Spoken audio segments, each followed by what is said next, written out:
This video is about how you will have to work your investments such that you meet your financial goals.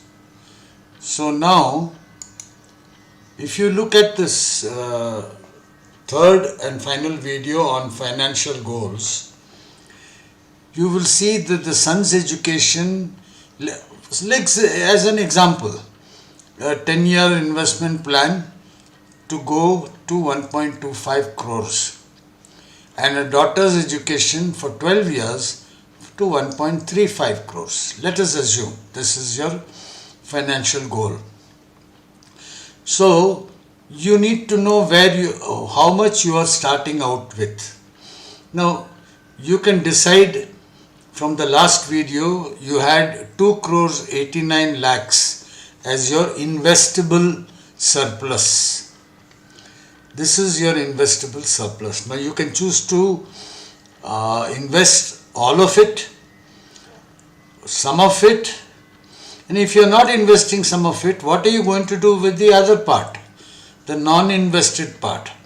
So essentially, you must take this whole figure into investments.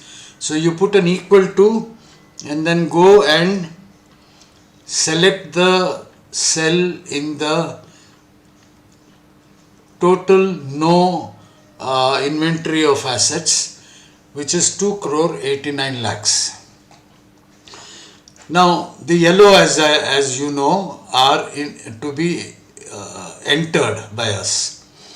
And the blue here is about how hard you will have to work your investments such that the compounded annual growth rate percentage.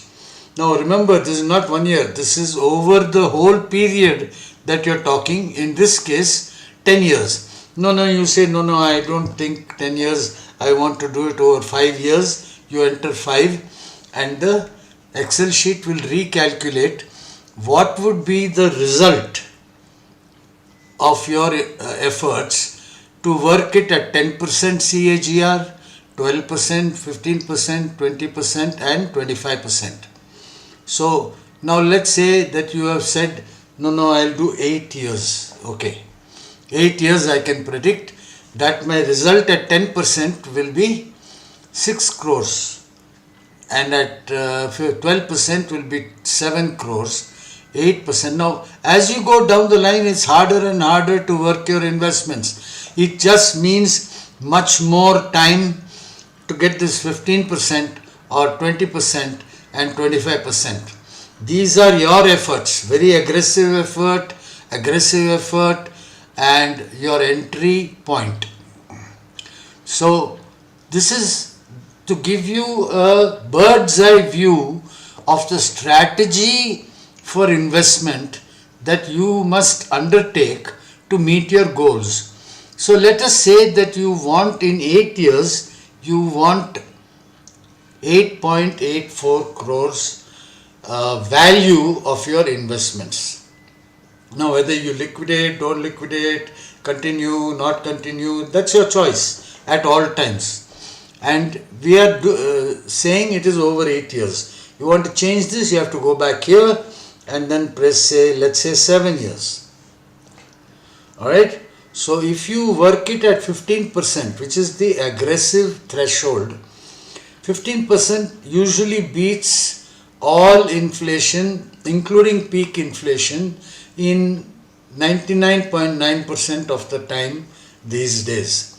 And going future, it should be handsomely over the inflation, given that the government and the RBI are focusing on this very, very minutely. So let's say at 7 years, you will get 7.7 crores approximately. So your 2.89 crores, which is the starting point, will become 7.68 crores if you are able to achieve 15%. Now I will say this is the threshold of aggressiveness. Some of you may choose to have higher targets and higher goals Some of you will choose to have less. That is your call entirely. So this is giving you the overview you require as you get into learning how to manage your investments. Okay? Thank you.